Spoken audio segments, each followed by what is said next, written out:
Welcome to the second in our series of Grace Changes Everything. We're looking at the book of Romans, and last week we looked at the idea that Paul put forward that the gospel contained the power of God for salvation for everyone, and that we received it by faith alone. The gospel, in essence, is always a gospel of grace. Now that in itself raises a question. How then do people actually turn to God? What do we know about God, and what causes us to stop going in the direction we're going and turn and start living in relationship with God?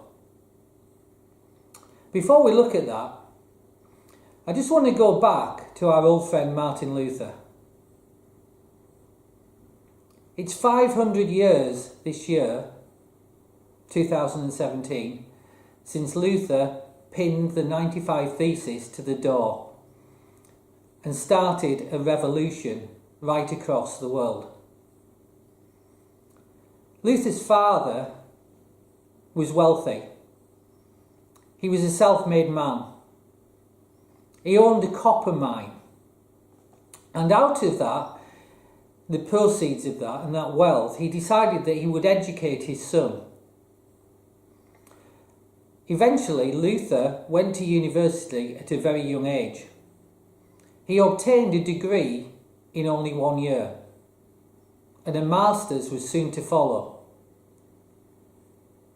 He was rising quickly, and he was aiming at a career with the law so that he would rise up in the civil service to influence the local government of the people he'd grown up with. One day, whilst coming home, in the middle of a storm, he was hit by lightning. And he cried out that if God spared him, he would abandon his career and become a monk and commit his life to God. Whilst many think that he immediately regretted saying that, he did follow through on the commitment and join monastic life. He worked exceptionally hard to please God. Fasting, praying, whipping himself, doing penance, and constant confession. But he found no peace and became depressed. The answer of his superior to the state he found Luther in was that he decided that the problem was because Luther needed to work harder, and he assigned him more academic work. Luther was convicted of his sin, but he was unable to do anything about it. And that difficulty was tearing him apart internally. You see, we can learn something from that, something very important. That conviction about our condition doesn't mean we have the ability to do anything about it. Now that's counterintuitive in some ways. Because we would think, well, surely the more guilt we felt, the more condemnation we felt, the more fear we felt, the more remorse we felt, the more likely we are to do something about it. Many in church don't understand that principle. They think that if they constantly focus on the sin of people and they emphasise how miserable they are, how far away from God they are, and how much they need to get right with God, and how much more they need to be holy, they think that that will produce change. And when the response over the long run is not more change, but is actually greater inadequacy and a feeling of greater shame, greater guilt, their response is that what is needed is more law, more rules, more conviction, Am I saying conviction doesn't matter? Far from it. Conviction does matter. The Holy Spirit convicts us in the areas he wants to change. However, conviction without the ability to do anything about it and without the understanding of how the gospel works is a killer. We find so many Christians who are stuck. They don't seem to be making the progress they should. That's one of the reasons why Cheryl and I started out in ministry. We'd seen so many people who were stuck year on year on year. They were Christians, but there was no change in their lives. There was no peace. There was no breakthrough. We saw so many depressed Christians, so many fed up Christians. And we realised that that was because they weren't taught and didn't understand how the gospel worked in their life. The gospel that Christ says will set us free, that will give us peace, that will give us joy, that will give us purpose. How we relate to God is crucial in receiving the fullness of his salvation. In the same way as we were initially saved, that is the way we receive the benefits of the cross in our life. We're looking to receive the complete victory of Christ on the cross. And to do so, our whole relationship with God needs to be based on his grace. By grace, I mean what Christ did for us on the cross and his victory and resurrection. From that comes the power to live our lives. And so we don't base our lives on performance, what we can do for him, but we base our lives on what he has done for us. Now, we have an enemy, Satan. And he doesn't want us to know this. He wants us to believe that we have to earn the things of God. He wants us to think that we have to make ourselves worthy. He wants us to think that we can't receive anything from God unless we're good enough, unless we try harder, unless we perform better, unless we do all sorts of religious things. And the sad thing is that in practice, most Christians believe that God moves in their lives proportionate to what they do or how holy they are. And that leads us to all sorts of practices in the church.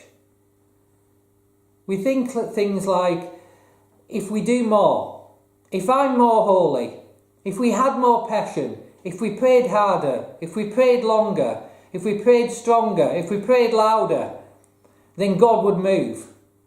He would open up heaven and pour out revival. When the truth is that God has already provided everything we need for life and godliness, and he's waiting for us to use it and walk in revival from the power that's already in us. So where does that leave us with people who don't believe? Where does it leave us in terms of our understanding of how they think? Well, Paul has some really interesting things to say here. I'm going to go back to the verses that follow the passage that I read previously. So we're in Romans chapter 1, and I'm going to begin at verses 18 and 19. For the wrath of God is revealed from heaven against all ungodliness and unrighteousness of men, who suppress the truth in unrighteousness. Because that which is known about God is evident within them, for God made it evident to them. Now, what's that saying? Have you ever been to a party or been in a meeting where everybody knows there's a hidden agenda or a hidden problem? In England, we call it the elephant in the room. It's the thing everybody knows about and nobody's willing to acknowledge. And as a result of that, there's whole conversations, whole social interactions, whole patterns of life that are built on skillfully ignoring, edging past, sidling around, and not mentioning the thing that is evident to everybody. And Paul is saying that's the issue here. That's the issue with men who don't believe. Whether they call themselves unbelievers, agnostics, atheists, or whatever. He says that they know. Now, let's just look at that verse again. It says that God's wrath is revealed from heaven against all ungodliness and unrighteousness of men who suppress the truth in unrighteousness.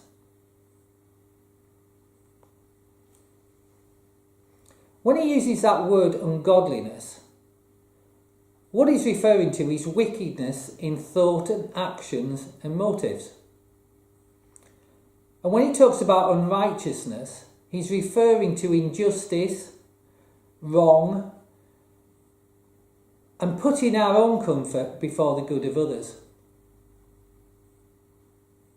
And what Paul is saying is that because of that desire to put ourselves first, we won't face up to the elephant in the room, which is the truth we already know about God, and the fact that we are not worthy and can't reach his standard on our own, and that ultimately we will be judged for it.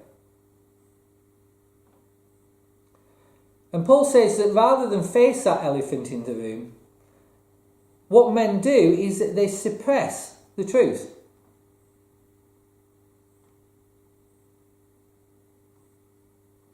The truth is that they steer people and they steer conversations and they steer intellectual argument and they steer the whole course of their life away from God. And in doing so, they also deliberately, either consciously or subconsciously, steer other people away too. Because if they can convince other people that they don't need to look at the problem, then it allows them not to look at the problem either. And they won't have to face up to the truth that Paul says, and God says, they already know. What he's saying is that there's an intuitive knowledge in every human being that God exists. They know who he is, they understand his nature, and they understand their position as fallen men. And yet they refuse to face up to it and design all sorts of ways of avoiding facing up to it. Now that's really interesting when we come to people who call themselves, for instance, atheists. I come from a city, Cambridge, which is probably the world centre of atheism. It's certainly the world centre of Darwinism. And Paul has some more to say about the truth of what atheists think but refuse to acknowledge. Verse 19. Because that which is known about God is evident within them, for God made it evident to them.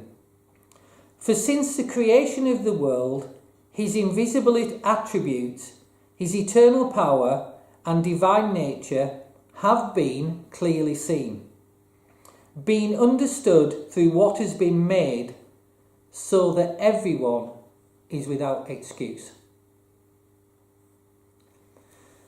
So what he's saying is that not only do men have an internal witness, but there's an also external evidence. And when the two are put together, men are without excuse, for not facing up to the fact they need to do something about their relationship with God. I found it interesting that we seek to engage those who say they don't believe on the basis of intellectual argument. And whilst I'm aware that a few are won in that way, the reality is it appears relatively ineffective. And part of the reason of that is that the way we approach intellectual argument, by its nature confrontational, is that it reinforces in those who don't believe what they already thought about God and Christians anyway, that they are harsh and they are judgmental and that they are looking down on them. The system is designed to stop people having to face up to the question of God. When I was in business many years ago, I had a client who was a professor at Cambridge University. And he was an expert in various areas around geology, movements in the Earth's crust and those sort of areas. He was also a believer.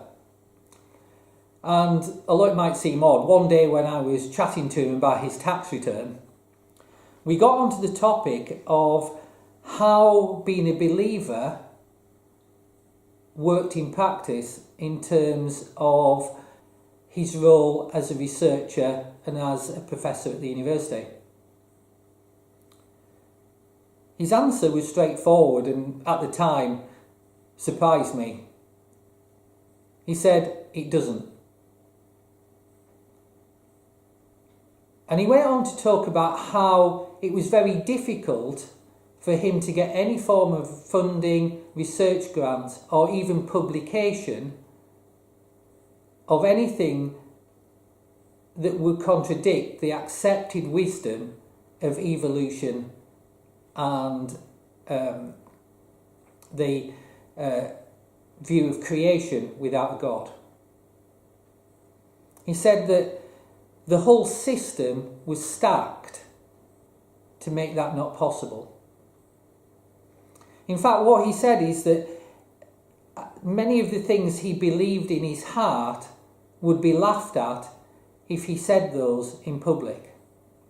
And yet, the truth is that in his view, it took more faith to believe what his opponents believed than what he did. All that being said, what Paul says here gives us incredible hope. Because whatever is said, whatever is expressed verbally, whatever is written by those who don't believe, the truth is we know from God that they don't just have an internal witness, but they have physical evidence too. And that they know from that physical evidence that there is a God, and he is a God of power, and they can see his nature. So how does God approach that? Where does he go from there with people who still won't turn to him? Well, what we see is a progression. Let's look at how that progression works. Paul, in the next few verses, talks about how men who have suppressed truth get further and further away from God and harden their hearts against him. He says that they don't honour him or give him glory. That means they don't give him credit. They believe, I can do it myself. I can do whatever's necessary. I'm my own judge. The second stage of that is that they believe that they are the only ones who can judge what is right for them and right for others.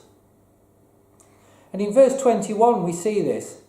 For even though they knew God, They didn't honour him as God and give him thanks, but they became futile in their speculations, and their foolish heart was hardened.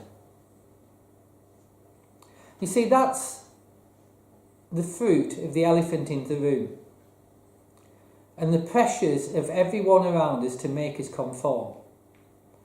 In that ultimately it can lead us to a place we wouldn't have ever wanted to go to, and we never set out to find.